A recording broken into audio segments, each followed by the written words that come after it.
दुनिया के किसी भी देश का नाम लीजिए और अगर वहाँ कुछ कुछ गड़बड़ हुआ है तो बस याद कीजिए। अफ़गानिस्तान हो, इससे पहले इराक हो, सीरिया हो, अभी हाल की बात कर लीजिए ना, इंडिया पाकिस्तान, जब दोनों के बीच ऑपरेशन सिंदूर के बाद एक दूसरे पर ड्रोन से और बाकी चीज़ों से हमला हो रहा था, तब यही डोनाल्ड ट्रंप थे अमेरिका के प्रेसिडेंट, जो अब तक शायद 19-20 बार बोल चुके हैं कि ये जंग हमने रुकवाई, सीज़ फायर हमने रुकवाई। बार बार भारत ये कह रहा है कि इसमें अमेरिका का कोई रोल नहीं है। पाकिस्तान ने पहल की, उनके डीजीएम जो भी हैं उन्होंने कहा, उसके बाद वो गिड़गिड़ाए, हमने जंग रोक दी। लेकिन ट्रंप साहब लगातार 19-20 बार से कंटिन्यू कहे जा रहे हैं कि हमने रोका, हमने ट्रेड की धमकी दी, तब ये दोनों देश मान गए और ये जंग रुक गई। क्रेडिट वो लेना चाहते हैं। दुनिया के किसी भी देश में कोई गड़बड़ हो, लड़ाई हो, झगड़ा हो, आपने सोचा हमेशा अमेरिका वहाँ क्यों कूद जाता है?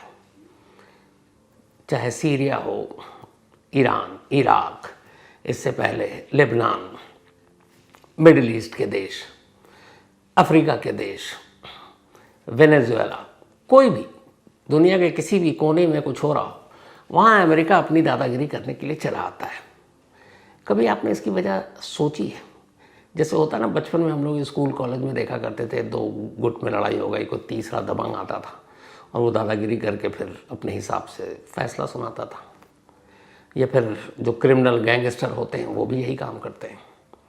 तो वही काम तो अमेरिका कर रहा है भाई, जिससे तुम्हारी सरहद तक नहीं लगती, बॉर्डर तक नहीं लगती, हज़ारों मील दूर वो देश है, वहाँ उन दो देशों के बीच में कुछ हो रहा है और आप बीच में कूद जाते हो, मतलब हर जगह। तो आखिर इस अमेरिकी दादागिरी की वजह क्या है? और ईरान और इजराइल के बीच जो अब चल रहा है, तो इसमें भी अमेरिकी दादागिरी की वजह क्या है? तो सिर्फ एक वजह है।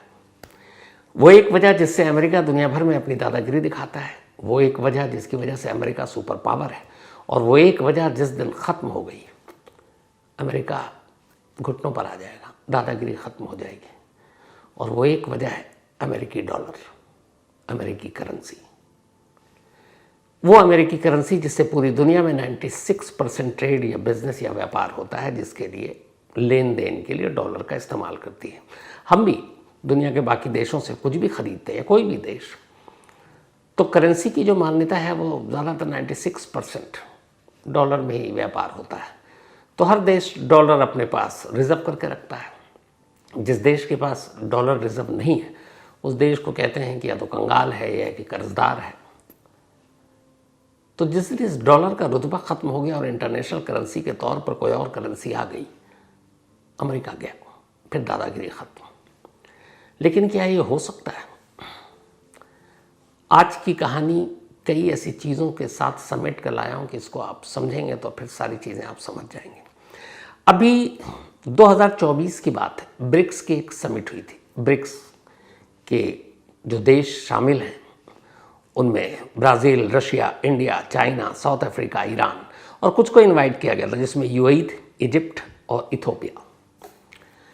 तो इसी ब्रिक्स समिट में 2024 में, जिसके मेंबर रशिया भी है, रशिया के प्रेसिडेंट पुतिन ने एक करेंसी को प्रपोज किया था, ब्रिक्स करेंसी। यानी इस ब्रिक्स से जुड़े हुए जितने देश हैं इन सब की एक करेंसी होगी। ये जो करेंसी आप देख रहे हैं, ये वही है जो एक प्रपोज किया था पुतिन साहब ने। और ब्रिक्स के मेंबर के अलावा बहुत सारे और देश ने भी कहा था कि ठीक है, हम भी इसको मानेंगे। अब इस करेंसी का मतलब क्या था? इस करेंसी का मतलब ये है कि दुनिया के ये जो ब्रिक्स के मेंबर हैं और बाकी देश इनके साथ जुड़ेंगे, उनके व्यापार का लेन देन ब्रिक्स की करेंसी में होगा, न कि डॉलर में। तो डॉलर का रुतबा तो वैसे ही ख़त्म होगा। फिर धीरे धीरे क्या पता दुनिया के बाकी देश भी ब्रिक्स की करेंसी को अपना लें। अब इसमें इंडिया भी था, लेकिन ये ऑफ़र करके कि इस करेंसी को हम चालू करेंगे, एक तरह से ब्रिक्स के देशों ने अमेरिका से पंगा भी लिया। क्योंकि डोनाल्ड ट्रंप का एक बयान आया कि जो भी ब्रिक्स की करेंसी लाने और डॉलर को मात देने की कोशिश करेगा, उसके ऊपर वो 150% टैरिफ लगा देंगे। आजकल टैरिफ का चल रहा है, मतलब टैक्स। अब ब्रिक्स की इस करेंसी, किसी भी दुनिया की जो करेंसी होती है उसको कंपेयर करते हैं दूसरे करेंसी से। जैसे हम लोग करते हैं ना कि $1 इंडियन करेंसी में कितना हुआ, आजकल जैसे 86 रुपीज़ है पर डॉलर, हमारा वैल्यू काफ़ी गिरा हुआ है। तो ब्रिक्स की करेंसी आएगी तो उसको भी कंपेयर किया जाएगा डॉलर से। तो तय हुआ कि नहीं, डॉलर से नहीं करेंगे। फिर कैसे करेंगे? तो ये हुआ कि 40% गोल्ड के वैल्यू से करेंगे इन ब्रिक्स के देशों और इसके साथ जो मेंबर जुड़ेंगे उन देशों के पास गोल्ड कितना रिजर्व है, तब सोना कितना है, और बाकी 60% उन देशों की करेंसी की जो वैल्यू है उसके हिसाब से जोड़ेंगे। तो 40% गोल्ड और 60% उन देशों की जो ब्रिक्स के सारे साथ जुड़े हुए हैं उनकी करेंसी के वैल्यू के हिसाब से ब्रिक्स की वैल्यू तय की जाएगी। अब इसके लिए ज़रूरी है कि फिर तो गोल्ड हो। अब यहीं से कहानी शुरू होती है। अचानक 2017 के बाद से ही इंडिया गोल्ड को रिजर्व करने के पीछे पड़ गया। सोने का भंडार, अभी लास्ट ईयर 2024 में इंडिया पूरी दुनिया में नंबर 2 पे था जिसने सबसे ज़्यादा गोल्ड खरीदा, आरबीआई ने, रिजर्व बैंक ऑफ इंडिया।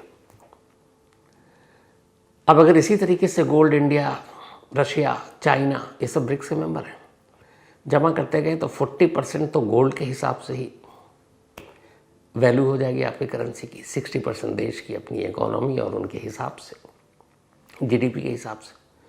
तो डॉलर को मात देने के लिए फिर काफ़ी हो जाएगा। और यहीं अमेरिका के कान खड़े हो गए कि ये देश गोल्ड को क्यों इतना जमा कर रहे हैं। अगर इस वक्त गोल्ड के आप वर्ल्ड के देखें किन किन देशों में सबसे ज़्यादा, अगर टॉप 8 कंट्री देखें जिनके पास सबसे ज़्यादा गोल्ड है, पहले नंबर पे है अमेरिका, इसके पास 8133 8133 टन सोना है।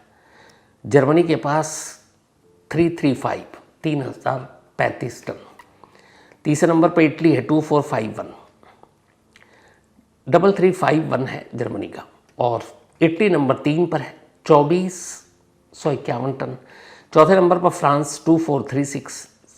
पाँचवें नंबर पर रशिया है 2335 टन। फिर छठे नंबर पर चाइना है 2264 टन। सातवें नंबर पर जापान है 845 टन। और आठवें नंबर पर हम हैं इंडिया 840 टन, 840 टन गोल्ड हमारे पास है। तो अब अगर इसमें आप चाइना, रशिया, इंडिया इन सबको मिला लें तो गोल्ड के ठीक ठाक जो रिजर्व है वो हो जाएगा। अब इस गोल्ड से फिर क्या लेना देना, डॉलर को क्या खतरा है और इस ब्रिक्स की करेंसी से क्या खतरा है? तो यह एक दूसरी चीज़ भी है। 11 जुलाई 2022 को इंडिया ने ऐलान किया था कि अब हम, इंडिया जो है ट्रेड करेगी दुनिया के देशों से इंडियन करेंसी में करेगी, यानी रुपीज़ में। अभी तक हम डॉलर में करते हैं और बहुत सारे देश इसके लिए तैयार हो गए। कई देशों ने तो अपने देश के बैंक के ब्रांच इंडिया में भी खोल दिए।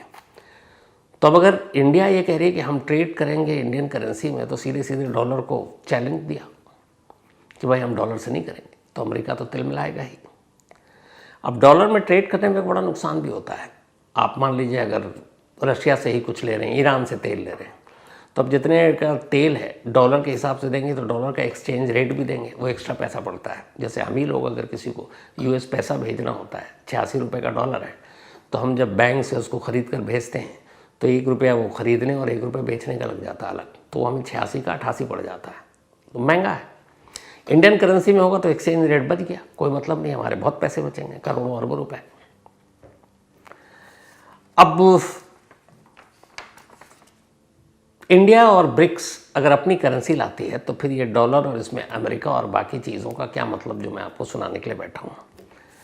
आप जानकर हैरान रह जाएंगे कि इंडिया ने जो अभी 2022 में कहा कि हम अपनी करेंसी से ट्रेड करेंगे और ब्रिक्स अपनी करेंसी लाना चाहता है, डॉलर की मोनोपोली को ख़त्म करना चाहता है, ये हवा में नहीं है। पता नहीं आप में से कितनों को पता है नहीं, एक वक्त था जब इंडियन करेंसी की ये वैल्यू थी कि जो मिडिल ईस्ट के देश थे वहाँ इंडियन रुपीस चलता था। मतलब हमारे जो रुपए थे वो सिर्फ हमारे यहाँ नहीं चलते थे, बल्कि इंडियन करेंसी गल्फ़ में भी चला करते थे। जब अंग्रेज़ों की हुकूमत थी अपने यहाँ, तो ये मिडिल ईस्ट के देश भी अंग्रेज़ों के ही अंडर थे सब। तो फिर हमें आज़ादी मिली 47 में। 47 में आज़ादी मिलने के बाद मिडिल ईस्ट के ये देश भी आज़ाद हुए, लेकिन आज़ादी के बावजूद तब भी उन्होंने अपनी करेंसी नहीं बनाई, बल्कि वो इंडियन रुपीस को ही अपनी करेंसी मानते थे। ओमान, यूएई पूरा, कतर, बहरीन, कुवैत, इन सब जगहों पर इंडियन रुपीस चलते थे। आज़ाद हुए हम 47 से लेकर 60 तक इंडियन करेंसी चल रहे थे। मतलब ये पूरे मिडिल ईस्ट के अंदर सोचिए, इन देशों में हमारा भारतीय रुपया चलता था, तो उस वक्त रुपए के क्या वैल्यू था। अब अगर ब्रिक्स की करेंसी अपनी आ जाती है तो फर्क क्या पड़ेगा अमेरिका के डॉलर का। ब्रिक्स के जो देश हैं वो पूरी दुनिया की जो जीडीपी है 37% जीडीपी सिर्फ इन ब्रिक्स के कंट्रीज़ के आते हैं, चाहे ब्राज़ील हो, रशिया हो, इंडिया हो, चाइना हो, साउथ अफ्रीका हो, ईरान हो, या फिर यूएई, इजिप्ट या इथोपिया जैसे मेंबर जो इसमें बुलाए गए थे। 37% जीडीपी इन सिर्फ कुछ गिने चुने देशों के हैं, बाकी के 63% पूरी दुनिया के हैं।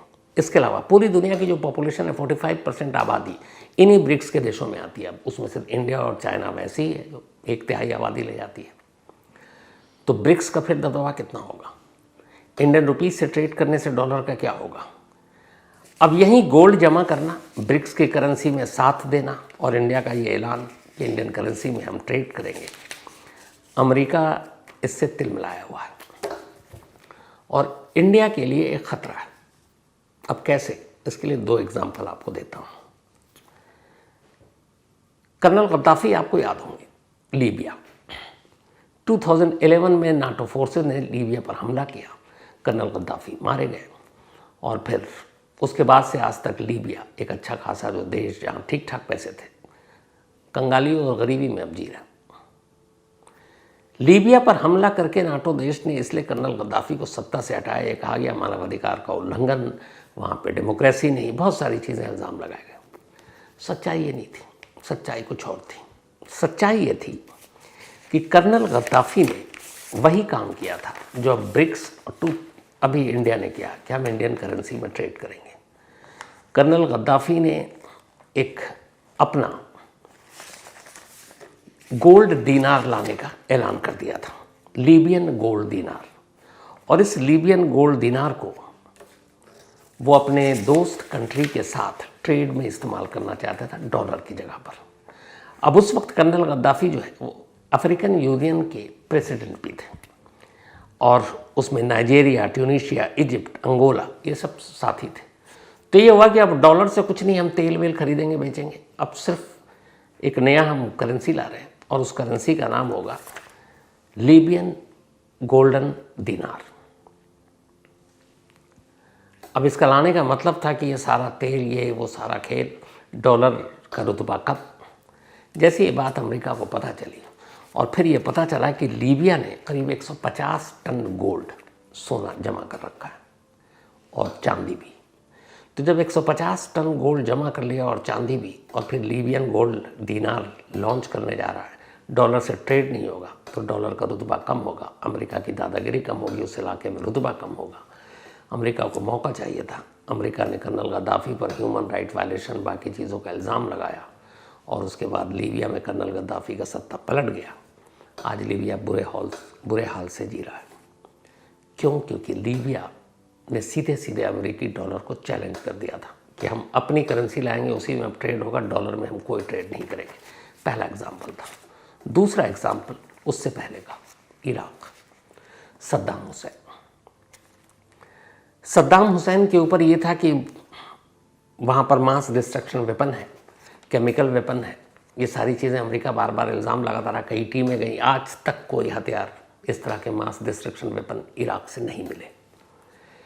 लेकिन फिर भी इराक पर हमला हुआ, सद्दाम हुसैन को ढूंढा गया, फिर अमेरिका की ही निगरानी में वहाँ कोर्ट बैठाई गई फर्जी टाइप, और फिर सद्दाम हुसैन को फांसी दे दी गई। सद्दाम हुसैन के ऊपर मास डिस्ट्रक्शन वेपन रखने का इल्ज़ाम जो था वो एक झूठ सा इल्ज़ाम था। कहानी असल में वहाँ भी वही थी। जब सद्दाम हुसैन का तख्ता पलट किया गया और सद्दाम हुसैन को मार दिया गया, उससे ठीक पहले 24 सितंबर जब ये सब कुछ हुआ और हमला किया वहाँ भी नाटो ने, उससे 3 महीने पहले की बात है जब इराक पर हमला हुआ था, 24 सितंबर 2000, 24 सितंबर 2000 की बात है। सद्दाम हुसैन ने एक अपनी सरकारी मीटिंग बुलाई कैबिनेट की और उस मीटिंग में ये फैसला किया कि अब वो अपने तेल को डॉलर में नहीं बेचेगा बल्कि यूरो में बेचेगा, यूरोपियन करेंसी जो थी। अब डॉलर से कोई लेन देन नहीं होगा। जितने हैं अमेरिकन बैंक में डॉलर रिजर्व थे इराक के, उन सब डॉलर को उसने निकाल कर सद्दाम हुसैन ने कन्वर्ट कर दिया था यूरो में, और गोल्ड का भी स्टॉक था। तब ये हुआ कि डॉलर से ट्रेड नहीं होगा, यूरो से होगा। डॉलर का बैकआउट, डॉलर का रुतबा फिर खतरे में, अमेरिका फिर तिलमिलाया। अब क्या करे? तो एक बहाना कि मास डिस्ट्रक्शन वेपन है, केमिकल वेपन है, लोगों के ऊपर वहाँ जुल्म हो रहा है, तानाशाही है। नाटो फोर्स के ज़रिए इराक पर हमला हुआ और उसके बाद सद्दाम हुसैन को मार दिया गया। आज इराक बदहाल है, गरीबी चरम पर है।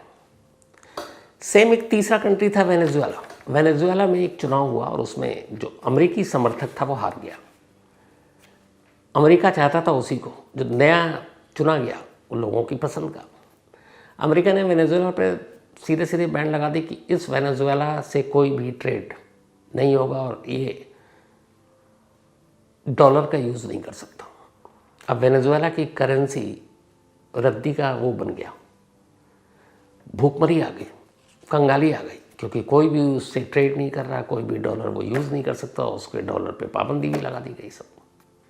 अब उसकी अपनी करेंसी से बेचारा दुनिया के देश से क्या खरीदे, क्योंकि दुनिया के देश से कुछ खरीदने के लिए डॉलर ही 96% ट्रेड में यूज़ होता है। वेनेजुएला की करेंसी कौन लेगा? इंडिया भी नहीं लेगा। तो जब वेनेजुएला फिर अमेरिका की पसंद की सारी चीज़ें हुई, ये सैंक्शन हटा, तो ये सारी गुंडागर्दी चलती आई। अब सवाल ये है कि जब ब्रिक्स ने ऐलान कर दिया हम ब्रिक्स करेंसी लाएंगे, इंडिया ने 2022 में कह दिया कि हम इंडियन रुपीज़ में ट्रेड करेंगे, तो अमेरिका को तो तिल मिलाना है। अगर गलती से आ गया तो सोचिए डॉलर और पेट्रो डॉलर, जो पेट्रोल कच्चा तेल खरीदने के लिए है, उसका हाल क्या होगा। और एक बार डॉलर गिर गया तो अमेरिका का क्या हाल होगा। फिर क्या अमेरिका इस तरह की गुंडागर्दी करेगा? अमेरिका की दादागिरी चलेगी? अमेरिका जिस देश में घुस कर जो मनमानी करता है वो कर पाएगा? नहीं कर पाएगा, क्योंकि ब्रिक्स एक पावरफुल ऑर्गेनाइजेशन। इंडिया को जो अपनी रुपीज़ से ट्रेड करना है कोई अनहोनी नहीं था। जैसा मैंने आपको शुरू में कहा कि 50-60 का दौर था जब इंडियन करेंसी की क्या वैल्यू थी। मिडिल ईस्ट के देश में भी इंडियन करेंसी ही चलता था। 47 के बाद, अंग्रेज़ों के जाने के बाद भी उन्होंने यही अपनाया, और ये 60 तक ठीक ठाक चल रहा था इंडियन करेंसी इन सारे देशों में। यूएई और बाकी जो देश हैं, 60 तक हमारा करेंसी चल रहा था। लेकिन फिर अचानक कई चीज़ें हुई और वहाँ से चीज़ें बदली। चीज़ें क्या हुई? 1962 में चाइना के साथ हमारी जंग हो गई। 1965 में पाकिस्तान के साथ हमारी जंग हुई। 1966 में बिहार में एक बहुत बड़ा फ्लड आया, सूखा और तबाही। सूखा जब आया तो अब हर फ्रंट पे एक तो जंग, 3 साल के अंदर 2 बड़ी जंग, फिर सूखा, कहीं बाढ़। हमारा जो एक्सपोर्ट है वो बंद हो गया और इंपोर्ट ज़्यादा होने लगा, तो हमारे ऊपर प्रेशर आया। इस दौरान एक और भी चीज़ हुई कि जब हमारी करेंसी चल रही थी इन देशों में, गल्फ़ के, Oman, UAE, Qatar, Bahrain, Kuwait, ये सब हमारी करेंसी इंडियन रुपीज़ चलता था इन देशों में। तो एक ही करेंसी थी। तो अब ये हुआ कि इन जगहों से गोल्ड स्मगल होकर इंडिया आने लगा। तब स्मगलिंग का दौर था, तो गोल्ड बहुत आने लगे स्मगलिंग होकर। अब उस गोल्ड के आने से थोड़ा हमारी जो इकोनॉमी थी वो भी, क्योंकि हमारे यहाँ का गोल्ड का अलग रेट, उधर अलग, तब उस स्मगलिंग को रोकने के लिए जो गोल्ड था, आरबीआई ने कुछ नए रूल बनाए। आरबीआई ने फिर ये कहा कि इस गोल्ड की स्मगलिंग और उसके जो खरीद फरोख्त होता है उससे हमारा नुकसान ना हो। उन्होंने पहली बार अब एक बंटवारा किया। इधर 65-62 की जंग और सूखा हो ही चुका था। अब गल्फ़ के इन देशों के लिए, ओमान, यूएई, कतर, बहरीन और कुवैत के लिए ख़ास तौर पर एक नई तरह की अब करेंसी छापनी शुरू की आरबीआई ने। जो करेंसी पिंक करेंसी हुआ करती थी, और इसको Z1 सीरीज़ कहा जाता था। इस करेंसी को Z1 सीरीज़ मतलब इन देशों के लिए, ये जो नाम लिया मैंने आपको, ओमान, यूएई, कतर, बहरीन और कुवैत, ये शुरू किया। अब इन देशों में जहाँ हमारी करेंसी चलती थी, सऊदी अरब शामिल नहीं था। लेकिन सऊदी अरब हर साल हमारे यहाँ से हाजी बहुत जाते हैं हज करने के लिए, तो उस वक्त भी हमारी वैल्यू इतनी थी कि फिर हज पे जो इंडियन जाते थे तो उनके लिए एक और करेंसी शुरू की आरबीआई ने। उसका नाम रखा हज करेंसी। हज करेंसी की वैल्यू ये थी कि जो भी इंडियन हज करने के लिए सऊदी जाता, वो हज करेंसी जो होती आराम से रियाल में तब्दील हो जाता, कोई इशू नहीं। तो पिंक करेंसी इस गल्फ के देशों के लिए और हज करेंसी सऊदी अरब जाने वालों के लिए, और ये दोनों सब कुछ अच्छा चल रहा था। लेकिन फिर अचानक ये जो तीन चीज़ें हुई 62, 65 और 1966 में, दो जंग और एक सूखा, हमारी माली हालत ख़राब होती गई। एक्सपोर्ट बंद हो गया, इंपोर्ट हम ज़्यादा, खर्चा ज़्यादा होने लगा, हमारी जीडीपी गिरी, हमारी गरीबी पीक पर थी, और तब रुपए का वैल्यू गिरने लगा। उस वक्त डॉलर, जब ये इससे पहले जो डॉलर का रेट था उस ज़माने में 60 तक 4 रुपये पर डॉलर था, मतलब $1 इंडियन करेंसी में 4 रुपये था। लेकिन जब ये सारी चीज़ें 66 तक हुई तो फिर रेट बढ़कर 7.5 रुपये पर डॉलर हो गया, यानी 3.5 रुपये गिर गया।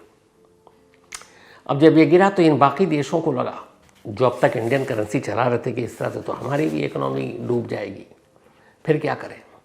तब 1966 में इन देशों ने ये तय किया कि वो अपनी करेंसी चलाएंगे, अपनी करेंसी छापेंगे। 47 से 65 तक ये करेंसी हमारी चल रही थी इन देशों में, Oman, UAE, Qatar, Bahrain, Kuwait. लेकिन जब हमारी करेंसी गिरी, डॉलर के मुकाबले हम 3.5 रुपये गिर गए अचानक, तो फिर उन देशों ने अपनी माली हालत सुधारने के लिए भारतीय करेंसी को यूज़ करने की बजाय अपने अपने दिनार और दिरहम छापने शुरू किए। ये 66 की बात है।